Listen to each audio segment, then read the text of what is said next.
Hello student. In previous lecture, we have seen how to find modulus and argument of complex number. In today's lecture, we are going to see the polar form of complex number, then exponential form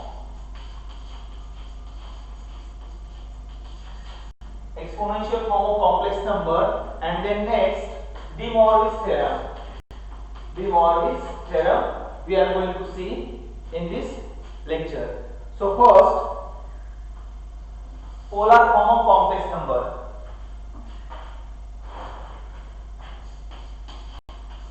Polar form of complex number. So all of you know that z is equal to x plus y is the z is equal to x plus iy is the given complex number. Then we can represent this complex number on complex plane as if this is the x, this is the y, then here is the z is equal to xy. X is the real part of z and y is the imaginary part of z. Then this mod z is called the r, that is if this mod of z represent distance of this complex number from the origin. If we denote this mod z by r and this is the theta, then r theta is called the polar form of given complex number. Now how to find the x and y in terms of r and theta? All of you know that this is the parallel to y, so this distance is y and this distance is x. Then sin theta is equal to y divided by r and cos theta is equal to x divided by r. If you simplify this, you will get x is equal to r cos theta and y is equal to r sin theta. Okay, so what is our z?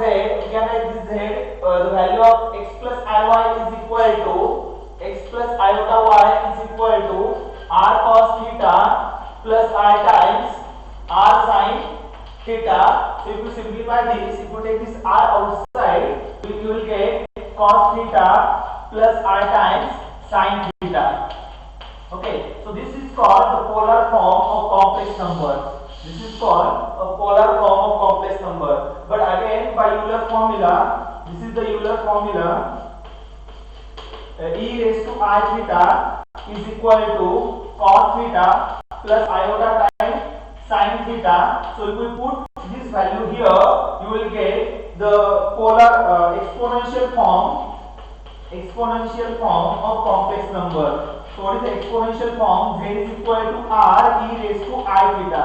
So hope you understand how to represent a complex number in polar form and in exponential form. So what is the polar form? Z is equal to r times cos theta plus I times sin theta. And what is the exponential form?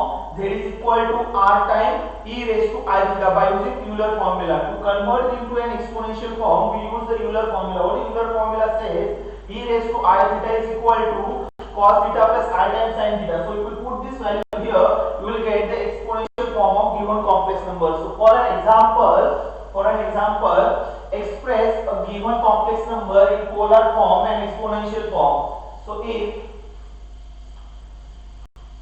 suppose z is equal to 1 plus I is the given complex number, we want to express this complex number in polar form and exponential form. So what is here? Real part of z, x is real part of z is 1 and imaginary part of z is equal to 1. So what is r? R is equal to under root of x square plus y square.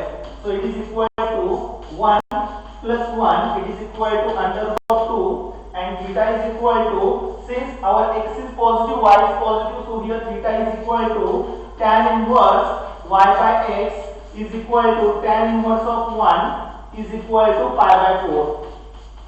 So theta is pi by 4. So what is that in polar form? Z is equal to r times cos theta plus I times sin theta is called the polar form of given complex number. So you can write z is equal to under root 2 times cos pi by 4 plus I times sin pi by 4. And what is that exponential form? z is equal to r e raised to I theta. So this is the polar form, polar, and this is called an exponential form. Exponential form, z is equal to r e raised to I theta. So z is equal to under root 2 e raised to I theta. Theta is what? Pi by 4. So I pi by 4. So this is called an exponential form of given complex number. This is called an polar form of complex number. So hope you understand how to convert a complex number to polar form and an exponential form. So now next topic.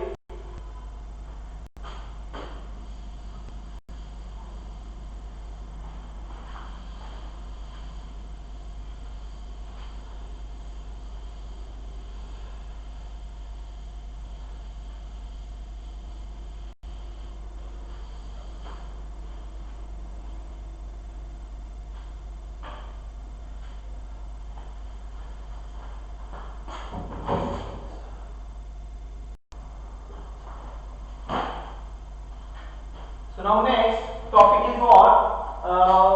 Number 2, De Morgan's theorem.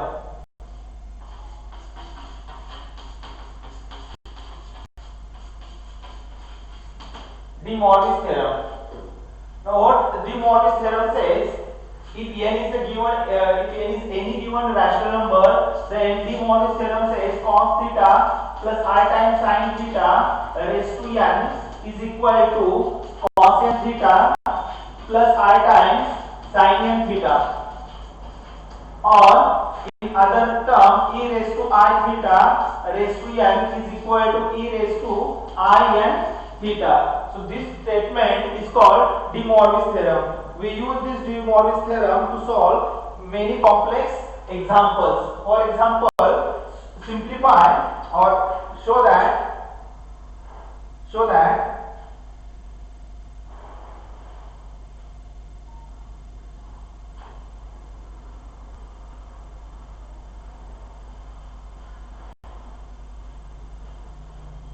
or solve this cos 5 theta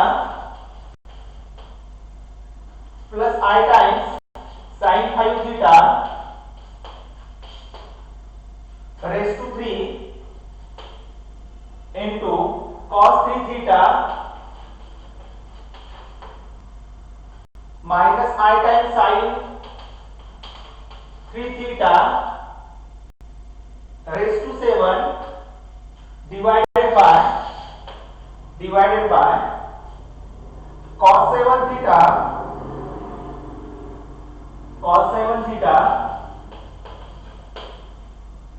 plus I times sin 7 theta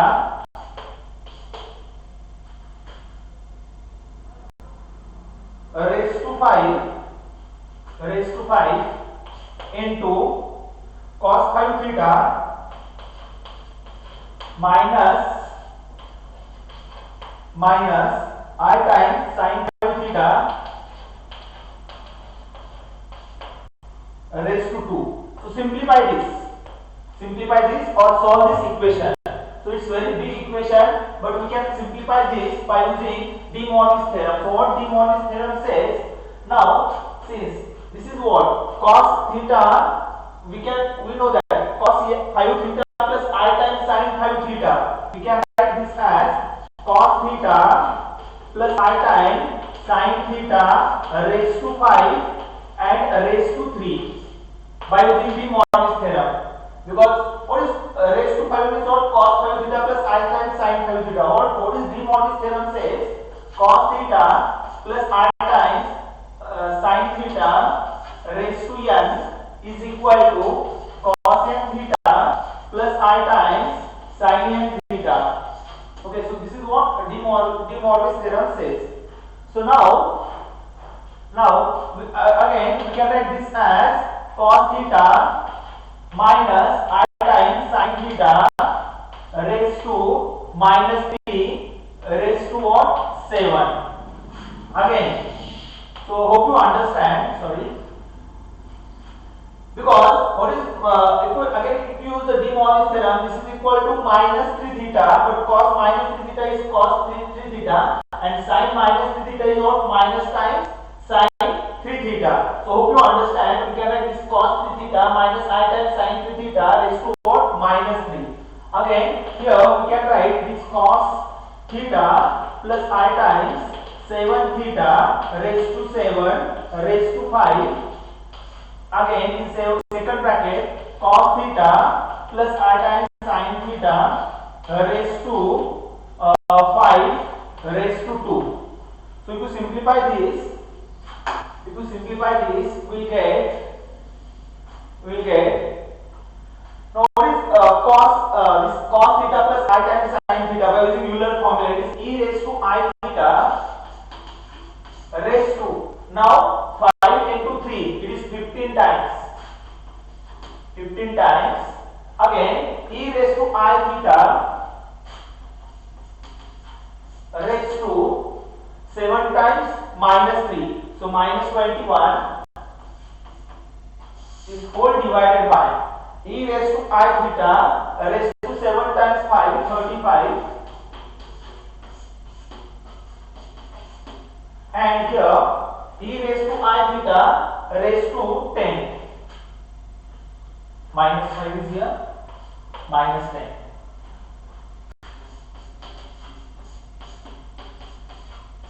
So a raised to n, we can add the power. So it is e raised to I theta raised to 15 minus 21, this whole divided by e raised to I theta raised to 35 minus 10. So if you simplify this, we will get e raised to I theta raised to 15 minus 21 is what? Minus 6 divided by e raised to I theta raised to 25. So we can write this as e raised to I theta raised to minus 6 and e raised to I theta raised to minus 25. So again, because raised to, since we take this term to numerator, so it becomes minus 25. So this is equal to e raised to I theta raised to minus 6 minus 25, which is minus 31.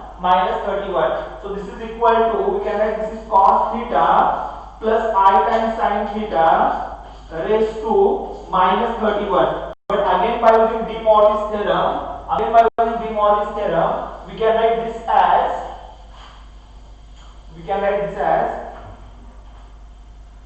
cos theta cos minus 31 theta plus I times sin minus 31 theta by using De Morris theorem. We can write this power here. Theta, instead of theta we can write minus 31 theta, here also minus 31 theta, but we know that cos minus theta is same as cos theta. So this is equal to cos 31 theta minus, and sin minus theta is what? Minus sin theta I times sin 31 theta. So hope you understand. This is what? The simple form of given complex equation. One more example. By using De Morris theorem, show that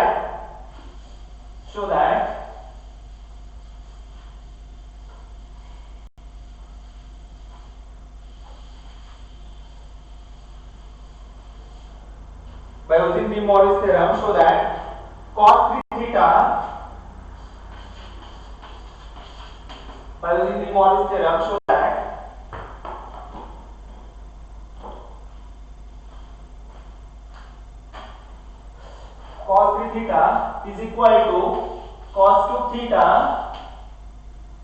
minus 3 times sin theta, cos theta sin square theta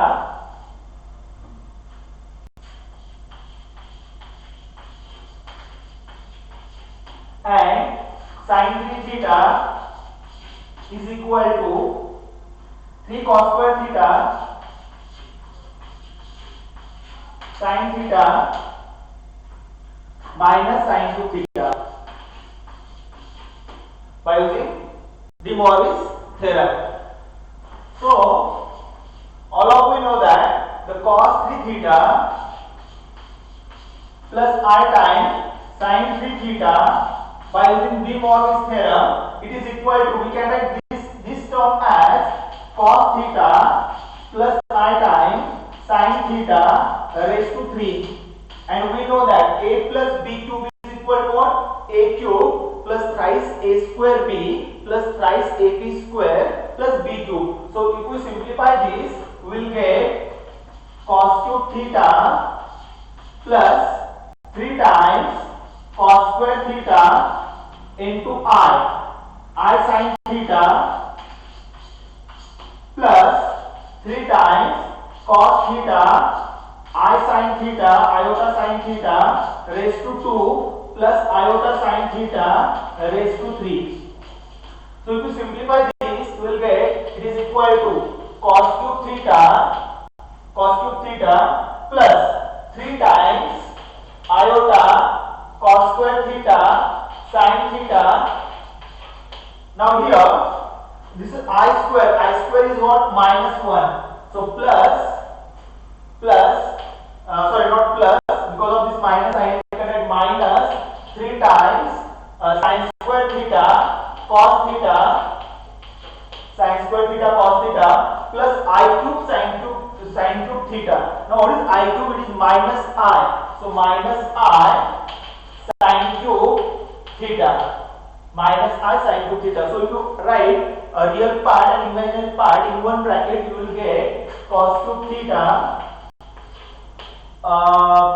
minus 3 times sin square theta into cos theta plus, what is an imaginary part? Imaginary part is equal to 3 times cos square theta sin theta. This is an imaginary part minus sin cube theta. So, but this is what our right hand side. Now what on the left hand side? Left hand side is what? Cos 3 theta plus I times sin 3 theta. So if we equate the real part and imaginary part, then what is the real part here? Real part is what? Cos 3 theta. And what is the real part here? Cos cube theta plus minus 3 times sin square theta cos theta. So if we equate LHS and RHS, what is the left hand side? Cos 3 theta plus I times sin 3 theta. By using De Morgan's theorem, we can write this term as cos theta plus I sin theta raised to what? 3. So equate LHS and RHS, we will get cos 3 theta on the LHS. Cos 3 theta is equal to, on the left hand side, real part is what? Cos cube theta minus 3 times sin square theta cos theta. Similarly, on the LHS, what is the imaginary part? Sin 3 theta, and on the RHS, what is the imaginary part? This is an imaginary part, so we can write this as 3 cos square theta sin theta minus sin cube theta. So this is what we want to prove here. We obtain this answer by using De Morgan's theorem. So here we want to stop here for this lecture. In this lecture we have seen 3 important formulae, that is polar form, x is r times cos theta plus I times sin theta. This is one way we can represent a complex number. The second is what? Exponential form, that is z is equal to r e raised to I theta, and last is what? De Morgan's theorem.